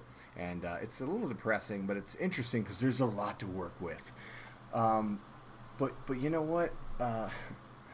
It's again, they're playing these people like a fiddle, because a lot of times it's a slam dunk. It's a built-in audience. All you have to do is say something about God and fucking, gay people shouldn't be married and fucking guns, and then boom, you got a lot of those people already on board. And anything that deviates from that, so that's the biggest example of fucking identity politics you can ever find. I'm not saying that people on the left don't do it as well, because they definitely do, but what I'm saying is somebody like Tommy Lahren, or any of these talking heads, you don't get to sit up here and fucking, be a hypocrite about the same exact shit that you're doing when other people do it. Funny thing about Tommy Lahren, since you brought her name up again. I'm in the grad school program at UNLV. I teach intro to news writing. That's where she went to school. Yeah, I was going to say she went to school with someone that we probably both know. I won't say her name here, but I'll tell you after the fact, after we stop recording. But went to school with her and said before she became Tommy Lahren that everybody knows, she was still racist as fuck. So just a little nugget to throw out there. Yeah. No, I bet. And, like I said, man, the Orange Man has been playing them like a fiddle from day one. And he, just like Nero, played the fiddle while Rome burned, he's doing the same thing from his bunker. All right, so I'm going to end on this note. We're going to transition back to sports. We're going to stay in politics. I know earlier I told you about how I've taken some time to shut up and listen. And again, anyone who knows me, I'm big on critical thinking, and I'm also big on resolutions. I don't like New Year's resolutions, although I'm not opposed to them. I just think if you find something that needs a change, that you can affect change on, if it's in your life or something that you're doing for yourself or for somebody you care about or just for your fellow man, make the fucking change. Just do it. Again, don't let those identity politics, don't let things that you feel that you have to be obligated because you're going to let certain people down. Fuck that. You know what I mean? I treat everybody like family, and then, like I said, the rest falls into place. I treat everyone that I meet on this planet as if they're family. And it goes both ways. If my fucking brother goddamn gets out of line, I'm going to slap the shit out of him too. So respect is a two-way street. All right. So I see that you have Colin Kaepernick at the back there. You're a big Colin Kaepernick guy. You love Colin Kaepernick. So yes, sir. I'm going to give you an example of something where and this didn't actually happen in the last couple weeks. This happened probably in the last couple years. So my initial thought, first, if you remember, he didn't kneel. He actually sat down on the bench while the national anthem was playing. Now, I heard that secondhand, and of course, my knee-jerk reaction is I'm fucking furious. I'm like, that fucking cocksucker, fuck him. It's his right to do that. But, I'm like, you know what a fucking asshole. Then he starts doing the thing where he's kneeling. Now, I'm still like, fuck this guy. Like, you don't get to hide behind an agenda and then do something disrespectful and say that's the reason. But I also heard the other perspectives, and you're a big one, and you're one that I respect, and I saw a lot of time you've been preaching this till you're blue in the face. Like, no, he's not. It's not about disrespecting the flag. So here's where I was at a stalemate, because my thing is, okay, I get what you're saying. He's protesting, but it is still disrespectful to the flag. And then I've also seen where you came out and said, look, if we protest this way, y'all tell us, sit the fuck down. Don't, you shouldn't be doing it. We protest that way, we're wrong. So the man takes a knee, he does nothing wrong, and you still fucking chastise. So I took a look at that, and I heard you, and I heard a lot of people saying that. I said, you make a damn good point. You make a damn good point. But I still don't like it, because he's still kneeling during the national anthem, and I don't like that. So I continued to follow the situation. And it's not, I didn't hate the guy. I wasn't like, some of these people, or like the president of the United States, for example, who thinks that we have to mandate patriotism. As Jesse Ventura said, hey, you know what? Even if I don't agree with what is stated, not saying I do or don't, but I fought for this country. That's a First Amendment right. I'm not going to fucking chastise somebody for that. And then you have the government that's trying to mandate patriotism. You can't fucking mandate patriotism. You earn it. And the only people that have ever tried to mandate patriotism, look how those fucking countries ended up. Think of Nazi Germany. I mean, I don't like the comparisons of Trump to Hitler, because I think that's ridiculous. But that situation also didn't happen overnight. It happened because he also figured out how to get into the psyche of the right people and get them to come out of the woodwork, and they took power. And they tried to take over the fucking world before we went over there and kicked them in the dick. So, yeah, for sure. I mean, listen, I'll say, I'll quote my man Andreas Hale. I'm sorry. I want to hear what you said. So here's where I was at. I was looking at. So I heard you, and I heard Jesse Ventura, and I have a lot of respect for him, even though he's kind of gotten crazy. But I go, you know what? He's fucking right though. Like, okay, so I was like, I'm at the point now to where like I'm not offended by it. I'm still kind of at a stalemate where I'm like, I don't like it. But it goes back to what you said. It's not my place to tell anybody how they should do it. I mean, he could get over there and rip the flag down. He could come out there with his own flag and burn it. He could be an asshole and do that. He's not even trying to disrespect the flag. And then when I saw the story about the fucking, like, was it ex-Navy SEAL or something that told him, hey, man, if you're going to protest, don't sit down, because that's disrespectful. If you kneel, it's not. And that was when I really kind of was like, all right, you know what? Again, are we going to sit here and have a situation where we're going to fight something so hard that we're going to fight it to the point where we can justify a guy putting his knee on somebody's neck for 8 minutes and torturing him to death in broad daylight on the hot asphalt while he's crying out for his mother? So if all he's going to do is kneel, and he's not kneeling on somebody's neck, then I don't have a problem with it. Now, I would never do it personally, but I will tell you this. If he were to go out there and stand with a raised fist, I would go out there in a military uniform and I'd stand right next to him.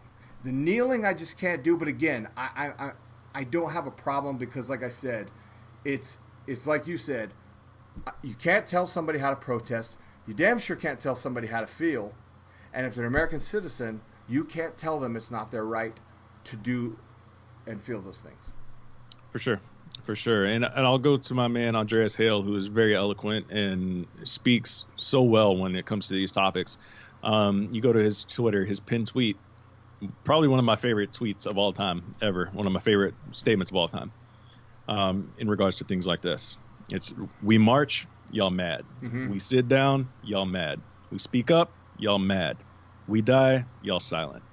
And that explains in a nutshell right there that there's no acceptable way to protest to a lot of people.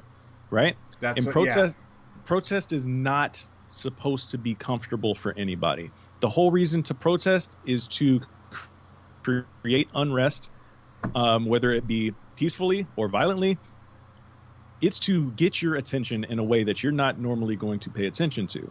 And one of the things that people love to point out is that, you know, I don't like the way you're doing this. I don't like the way he's kneeling.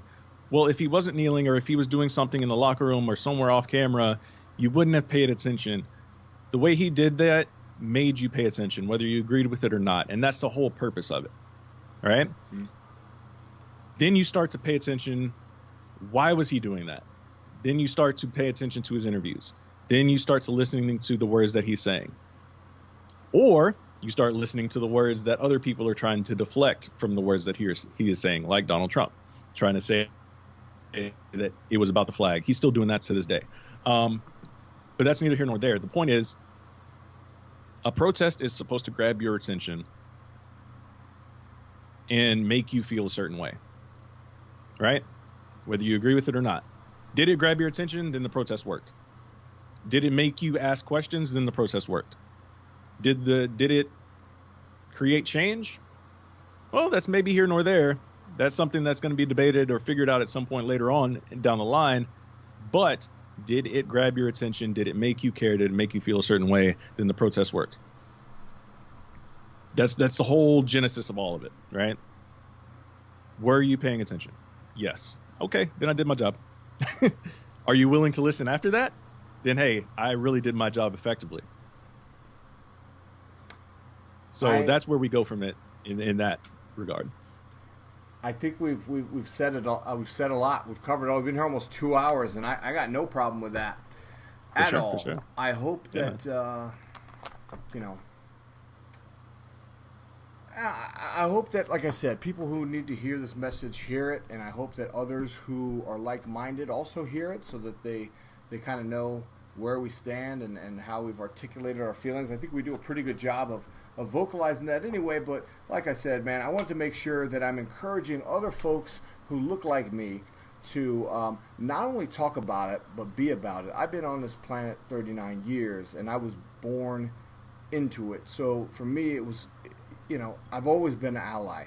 But it's about living the lifestyle too, not just about, trust me, man, I've had some conversations privately with like Ant and, you know, other folks. I'm like, dude, my 20-year-old self is out there in spirit, fucking sticking Same. it to the med. Trust me on that. Like I have a wife and children now. Like I can't be, you know, I'm sorry. And then, like, dude, listen, I mean, that might sound like an excuse, but the other thing is in Las Vegas, they've been very peaceful, but we know that there's been some bad actors have integrated some of these things too, because there was a police officer that got shot in the head, and I don't think that was a peaceful protester at all. I think that was some fucking maniac who probably would have done that anyway.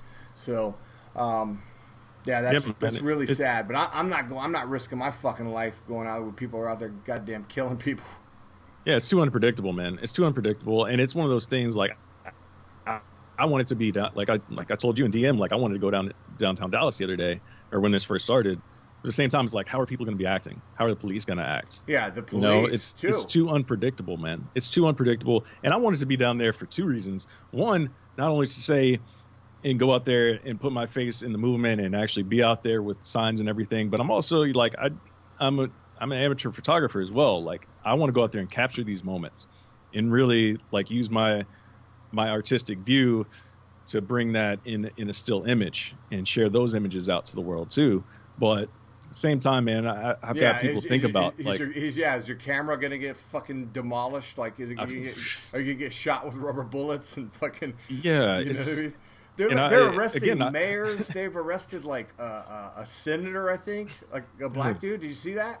Yeah, it's just madness, man. It's madness. They're shooting the fucking media with rubber bullets and fucking. Yeah. I don't want. Yeah, I'm not going near there. If the army deploys me, but I tell you, man, I will. I don't know, man. I've seen some good things out of my soldiers, man. I was telling somebody the other day, I'm like, look, you saw that 75-year-old guy that got pushed down, and like, it goes back to what I was saying before about compassion, about policing, you know, using escalation of force. It's like, you got this fucking little frail old man. You're just gonna. That's your first reaction is to shove him. Like, I get you're in a heightened state of, you know, whatever. But it's like, dude, it doesn't take that much force. I could fucking subdue any of you fucks without using that much fucking effort. You know, and I'm talking about those cops. And it's like, dude, you got to shove the guy. Like, what is with that? Or these kids or these girls? It's like you got to fucking pelt people with a rubber fucking bullet just because they, you know, they're too close to you. It's not that fucking complicated, guy. That doesn't have to be your go-to. It's like their on switch is like aggression. They're fucking arresting reporters out there. They're fucking pelting people with, you know, like I said, people who are just there. But if you saw that guy fall, the only people who went and checked on him, the two soldiers. They went and they took a knee and they went and rendered first aid. And I just remember thinking, because that is exactly what my reaction was. As soon as I saw that, I was like, oh, fuck, even if I am law enforcement, even if I am in the line of duty, so to speak, if I hurt somebody, even if they're a perp, holy fuck, man, that wasn't cool. The guy's bleeding from the ears. We're not meant to fucking, I'm not meant to be out here doing that. You know, even if he is protesting, even if he's being a prick, I don't know if he was. I'm just saying, you know what? But you notice the soldiers had compassion, because that's the way we're trained. That's the way we believe. And I want to make sure that message gets out there as well, because I've seen some people like Ice Cube, for example, which I'll fucking slap the shit out of him if I ever see him, because I side with Ice-T. Ice Cube has been mobilizing a lot of people too, but Ice Cube had some shitty words about soldiers, and so I got some hands for him if I ever see him, and that's real shit.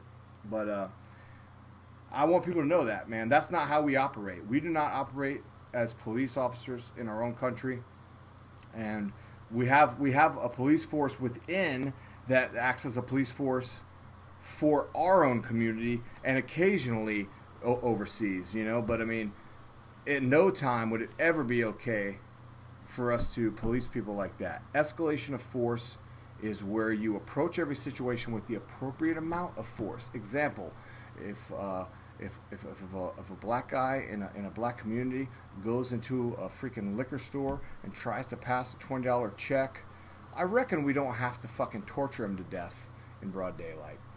Yeah, I mean, that's just a basic common sense, like, things that should be basic common sense, right?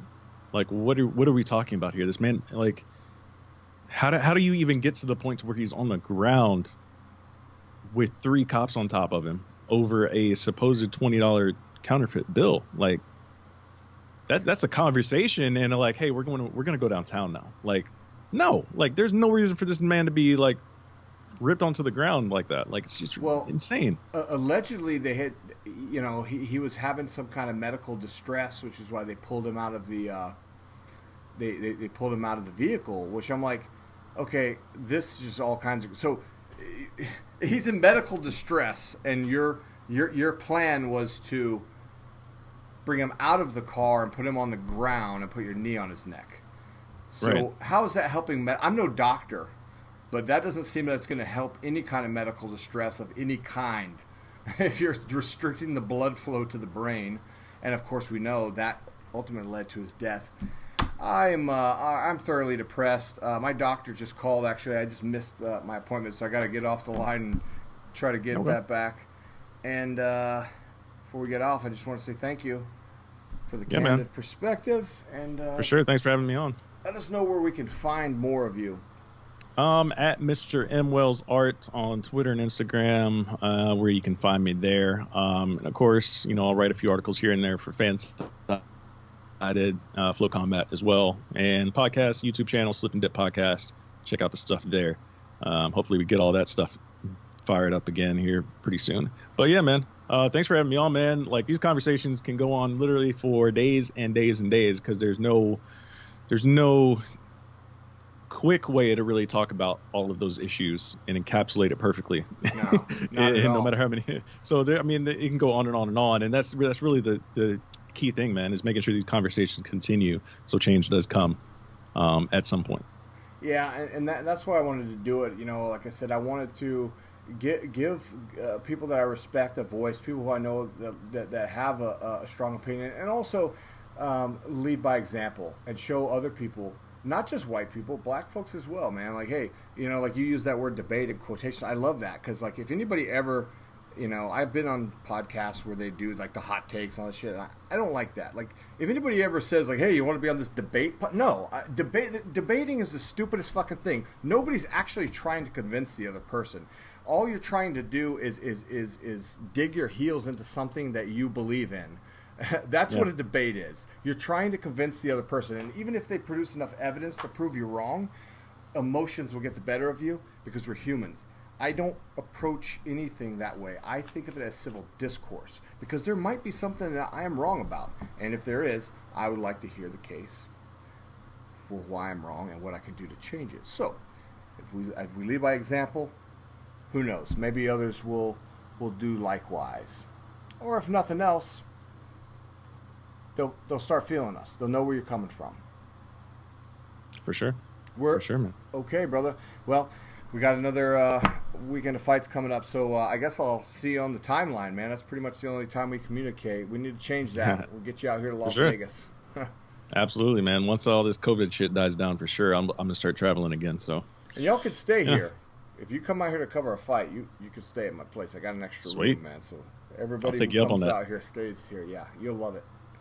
I will take you up on that. I'm a Texan, so we grill damn near every day. I got a pool, living the best life, man. So don't send me too much with a good time. I will, man. I will, man. I want you out here. All right, brother. Take care. Be easy. Peace. Later.